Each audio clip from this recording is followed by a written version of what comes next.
இன்னைக்கு நம்ம சிறுகீரை முட்டை பொரியல் எப்படி செய்யறதுன்னு பார்த்துக்கலாம். இந்த மாதிரி ஒரு கடாய் வச்சுக்கோங்க. இதில் கொஞ்சம் ஆயில் சேர்த்துக்கலாம். பாருங்க, நான் இந்த அளவுக்கு ஆயில் சேர்த்துருக்கேன். எண்ணெய் நல்லா ஹீட் ஆனதும் ஒரு பெரிய சைஸ் வெங்காயத்தை இந்த மாதிரி பொடியாக கட் பண்ணிக்கிறேன். அதை எண்ணெயில் சேர்த்துக்கலாம். இது ஒரு 50% குக் ஆனால் போதும். இதில் 2 காஞ்ச மிளகாய் கிள்ளிட்டு சேர்த்துக்கலாம்.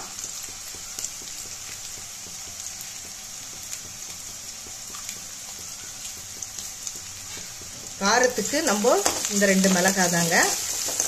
இன்னைக்கு நல்லா ஒரு கட்டு கீரையை சுத்தம் பண்ணி பொடியாக கட் பண்ணி எடுத்து வச்சிருக்கேன். பாருங்க, சிறுகீரையை நல்லா அலசிட்டு பொடியாக இந்த மாதிரி கட் பண்ணி எடுத்து வச்சிருக்கேன். இது ஒரு கட்டு கீரைங்க. வெங்காயம் இந்த அளவுக்கு வதக்கினா போதும். இப்போ சிறுகீரையை இதில் சேர்த்துக்கலாம்.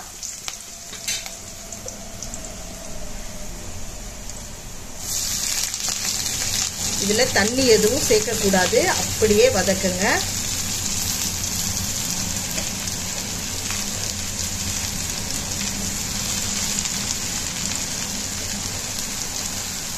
இங்கே கிராமன்றதுனால எங்களுக்கு சிறுகீரை கட்டு ரொம்ப பெருசாக இருக்கும். இதே சென்னை அந்த மாதிரி கொஞ்சம் டவுன் ஏரியாங்களெல்லாம் கட்டு கொஞ்சம் இவ்வளோதான் இருக்கும். அது 2 கட்டு சேர்ந்தா எவ்வளோ கீரை இருக்குமோ அந்த அளவுக்கு இதை நல்லா சுருண்டு வர அளவுக்கு எண்ணெயிலே வதக்கி விடுங்க.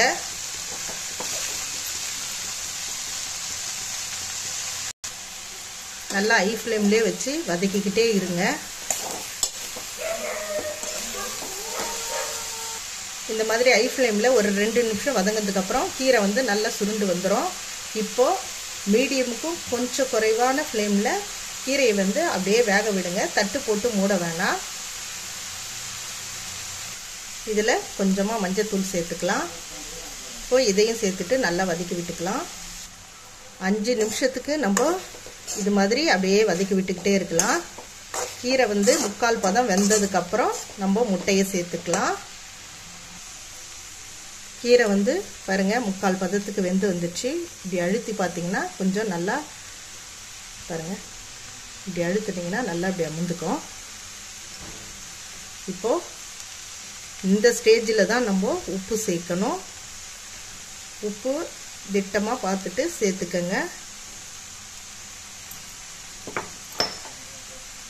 நான் அந்த குட்டி ஸ்பூனால் 2 ஸ்பூனு தான் இருக்கும் அது. இப்போ நல்லா ஒரு முறை கலந்து விட்டுக்கோங்க. கீரையை கலந்து விட்ட பிறகு இன்றைக்கி நான் 4 முட்டை எடுத்து வச்சுருக்கேன். அதை இப்போ இந்த ஸ்டேஜில் சேர்த்துக்கலாம். சேர்த்துட்டு நல்லா ஹை ஃப்ளேமில் வச்சுட்டு நல்லா கலந்து விட்டுக்கிட்டே இருங்க. நீங்கள் உப்பு போட்டதும் கீரை நீர் விட ஆரம்பிச்சிடும். அதனால் முட்டையை கலந்து விட்டதுமே சேர்த்துக்கங்க. மீதி இருக்கிற 25% வேகாமல் இருக்கிறது இந்த முட்டை ஊற்றுந்தமே நம்ம கிளறி விடும்போதே வெந்து வந்துடும். அப்படி போட்டிங்கன்னா தான் நல்லா இருக்கும். இது பாருங்கள், இந்த மாதிரி உதிரி உதிரியாக கிடைக்கும். இல்லைன்னா ஒரு நீர் விட்டு வந்த மாதிரி ஒரு மாதிரி கெட்டியாக ஒரு மாதிரி கிடைக்கும். அவ்வளோதாங்க, நல்லா கலந்து விட்டாச்சு. நம்ம சிறுகீரை முட்டை பொரியல் சூப்பராக ரெடி ஆயிடுச்சு. பசங்க கீரை சாப்பிட மாட்டாங்க. இந்த மாதிரி கீரையில் முட்டை போட்டு செஞ்சு கொடுத்தீங்கன்னாக்கா கொஞ்சம் விரும்பி சாப்பிடுவாங்க. உங்களுக்கு சத்தும் கிடைச்ச மாதிரி இருக்கும். நீங்களும் ஒரு முறை இதே மாதிரி உங்கள் வீட்டில் ட்ரை பண்ணி பாருங்கள். எப்படி இருந்துச்சுன்னு உங்கள் கமெண்ட்ஸில் சொல்லுங்கள். இந்த வீடியோ உங்களுக்கு பிடிச்சிருந்துச்சின்னா லைக் பண்ணுங்கள், ஷேர் பண்ணுங்கள், சப்ஸ்கிரைப் பண்ணுங்கள். அப்படியே பக்கத்தில் இருக்கிற பெல் ஐக்கானையும் கிளிக் பண்ணுங்கள். நன்றி. நாளைக்கு இன்னொரு வீடியோவில் சந்திக்கலாம். பாய்.